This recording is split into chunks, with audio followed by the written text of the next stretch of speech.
Good morning, friends. I'm General P Varma. I'm Chairman, Department of Nephrology at Primus Hospital, New Delhi. I'm here today to share with you hospital-acquired infections and update on them.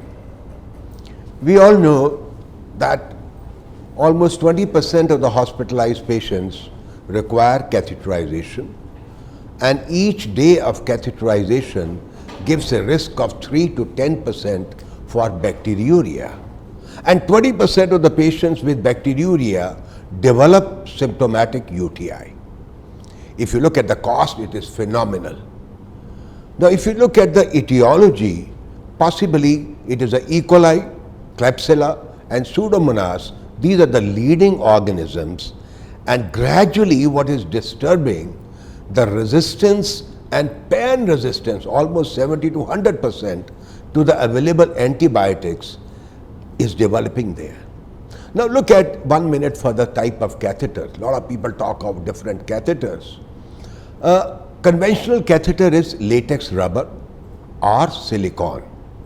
Now latex rubber is a cheap catheter but has got a rough surface, prone to forming biofilm, prone to encrustation, and to be honest, not very good catheter. Silicone is a smooth catheter, more biocompatible, less biofilm formation. So therefore, if you have to use catheter for a longer period, possibly it is a silicone catheter. There are catheters which are antibiotic coated or silver alloy coated.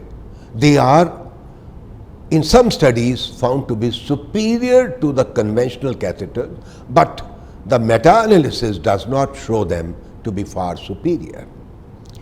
A question about the vaccination also. Some vaccines are developing, and there is a promise in the recent vaccine which has developed last year, though so far it has been tried only in mice, that it is to be given intravesical, though previous vaccines were given parenteral also, oral also, but this is intravesical, and it is importantly very effective, and even when the mice were given the full dose, lethal dose of E. coli, they survived. So therefore, the best bet to get protection from them, the hospital-acquired UTI, is to remain away or prevention of catheter-related UTI. So therefore, the golden principles will be use catheter only if required. If you have to use it only for limited period. There has to be a catheter audit. Maintain a closed system, and if you have to take a the urine sample, never take it from the back. Take it from a port, or if there is no port, just clean it with betadine and take out from there.